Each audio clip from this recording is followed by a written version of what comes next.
जळगावचा king कोण असा प्रश्न सध्या विचारला तर विधान परिषद निवडणुकीची सध्याची समीकरणं बघता त्याचं उत्तर भाजपचे संकटमोचक म्हणले जाणारे गिरीश महाजन असंच द्यावं लागेल.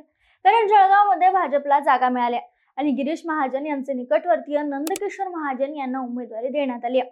दुसरीकडे महाविकास आघाडीकडून ठाकरे गटाचे शरद तायडे हे अधिकृत उमेदवार म्हणून मैदानात आहेत. अशा परिस्थितीत दोन प्रमुख पक्षांचे अधिकृत उमेदवार समोर असताना एका नावाची जोरदार चर्चा सुरू झाली आहे. ते म्हणजे माजी आमदार संतोष चौधरी यांचे बंधू भुसावळचे माजी नगराध्यक्ष अनिल चौधरी. अनिल चौधरी हे सध्या जळगाव विधान परिषदेचा संपूर्ण गेम बदलू शकतात अशी चर्चा राजकीय वर्तुळात रंगू लागली आहे. भुसावळ नगर परिषद निवडणुकीवेळी सावकारे गटाला मोठा धक्का देण्यात अनिल चौधरी यांची महत्त्वाची भूमिका होती. आता त्यांनी विजय मिळवण्यासाठी विधान परिषद निवडणुकीच्या मैदानात उडी मारली आहे. त्यामुळे भाजपची डोकेदुखी वाढल्याचं बोललं जातंय. नंदकिशोर महाजन यांच्यासमोर नवं आव्हान निर्माण झालं असून याचा परिणाम थेट गिरीश महाजन यांच्या रणनीतीवर होऊ शकतो अशी चर्चा आहे. त्यामुळे गिरीश महाजन आणि नंदकिशोर महाजन यांना धक्का बसू शकतो असं अनेकांचं मत आहे. मात्र नेमकं जळगाव विधान परिषद मतदारसंघाचं हे समीकरण काय सांगतं? अनिल चौधरी यांची उमेदवारी किती परिणामकारक ठरू शकते? महायुती आणि आघाडीच्या समीकरणामध्ये त्यांची एंट्री नेमकं कोणते बदल घडवू शकते?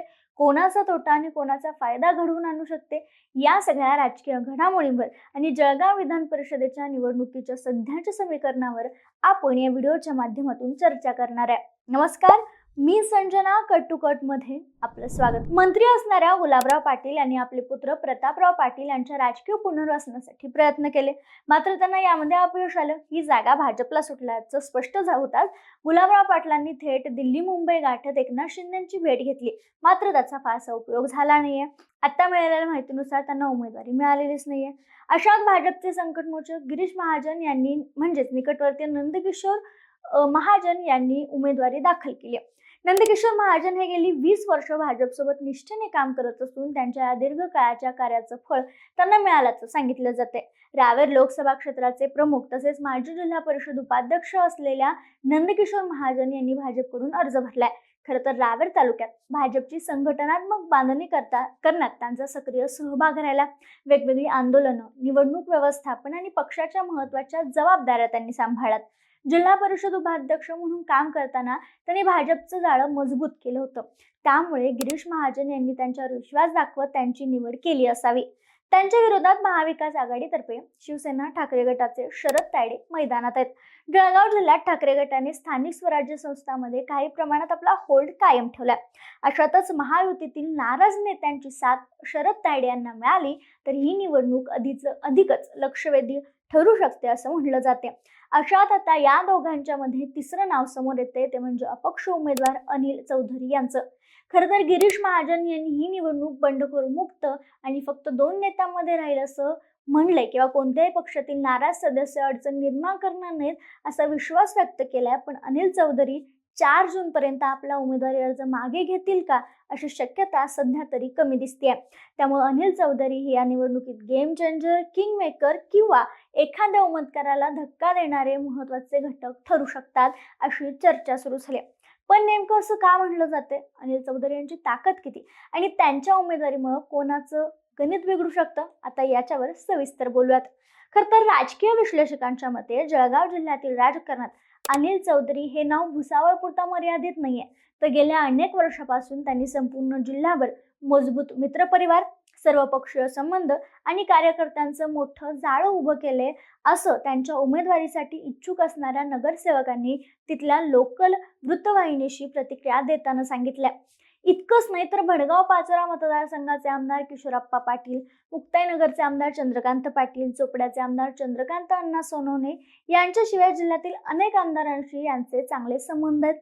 जिल्ह्यातील 11 विधानसभांपैकी तब्बल 7 विधानसभा मतदारसंघातील नेत्यांशी त्यांचे मैत्रीपूर्ण संबंध असल्यामुळं त्यांचं नाव आता गेम चेंजर म्हणून घेतलं जाऊ शकतं असा दावा जळगावच्या अनेक लोकल वृत्तवाहिन्यांमधून केला जातोय. त्यांच्या कुटुंबाची भुसावळ आणि रावेर परिसरात मोठी राजकीय पार्श्वभूमी राहिल्या. त्यांच्या बंधूंनी भुसावळ विधानसभा मतदारसंघाचं नेतृत्व केलं होतं, तर स्वतः अनिल चौधरी यांनी रावेर विधानसभा निवडणुकीत अपक्ष उमेदवार म्हणून तब्बल 45,000हून अधिक मतं घेत जिल्ह्याचं लक्ष वेधलं होतं. भुसावळ नगर परिषदेच्या निवडणुकीत भाजपला जास्त जागा मिळाल्या असल्या तरी सावकारे यांच्या पत्नीचा पराभव करून आपल्या मर्जीतील नगराध्यक्ष त्या ठिकाणी बसवण्यात चौधरी यांची महत्वाची भूमिका होती. सध्या या नगराध्यक्ष पदावरून देखील कोर्टात केस सुरू आहे असं दिसून येते. प्रहार संघटनेच्या उत्तर महाराष्ट्र अध्यक्षपदाची जबाबदारी त्यांना जेव्हा देण्यात आली होती तेव्हा त्या काळात त्यांनी संपूर्ण जळगावात मोठं संघटन उभं करत प्रहारचा देखील प्रभाव वाढवला होता.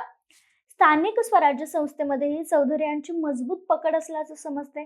कारण विशेष म्हणजे चौधरी यांनी जेव्हा आमदारकी लढवायची ठरवली आणि त्याच्यासाठी जी बैठक आयोजित केली होती त्यावेळी एका दिवसाच्या आमंत्रणावर तब्बल 109 नगरसेवक त्यावेळी उपस्थित राहिल्यामुळे जिल्ह्याच्या राजकीय वर्तुळात चांगलंच आश्चर्य व्यक्त केलं जात होतं. कोणत्याही अधिकृत पक्ष बॅनर शिवाय एवढ्या मोठ्या प्रमाणावर जर नगरसेवक एका ठिकाणी जमा होत असतील तर ती एक मोठी राजकीय ताकद मानली गेली पाहिजे. गेल्या अनेक वर्षापासून जळगाव जिल्ह्याच्या राजकारणात ते सक्रिय आहेत. भुसावळ नगरपालिकेचे माजी नगराध्यक्ष म्हणून त्यांनी काम केलं असल्यामुळं जिल्हाभरातील वेगवेगळ्या शहरांमध्ये त्यांचा मित्रपरिवार आहे, ज्याचा प्रभाव आहे. नगरसेवक आणि माजी पदाधिकाऱ्यांशी देखील त्यांचे चांगले जुळते आणि म्हणूनच त्यांची ताकद ही शहरापुरती मर्यादित न राहता जिल्ह्यापुरता असल्याची चर्चा या सगळ्या निमित्तानं पुन्हा एकदा सुरू झाली आहे. आता बघा, जळगाव महानगरपालिकेसह जिल्ह्यातील 15 नगरपालिका आणि 4 नगरपंचायतीमधील जवळपास 630 नगरसेवक आता विजयाची खरी चावी ठरणार आहेत. जेव्हा आमंत्रण आणि सभा झाली तेव्हा 109 नगरसेवक त्यावेळी चौधरींसाठी उपस्थित होते. त्यामुळे आता ही जी विजयाची खरी चावी हे 630 नगरसेवक ठरवणार आहेत. अशात ही चावी नंदकिशोर महाजन, तायडे की चौधरी कोणाच्या हातातून योग्य प्रकारे चालवली जाईल यावर सगळी गणितं अवलंबून असणार आहेत. पण दुसरीकडे गुलाबराव पाटील यांचे पुत्र प्रतापराव पाटलांच्या उमेदवारीकडे डोळे लावून बसलेल्या कार्यकर्त्यांचा जो हिरमोड झालाय त्याचा फायदा आणि तोटा कोणाला होणार यावर देखील अनेक समीकरणं अवलंबून आहेत.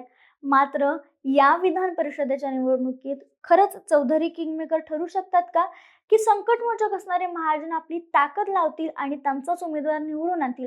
कोण कोणावर भारी पडू शकतं? तुम्हाला काय वाटतं? कमेंटमध्ये कळवायला विसरू नका.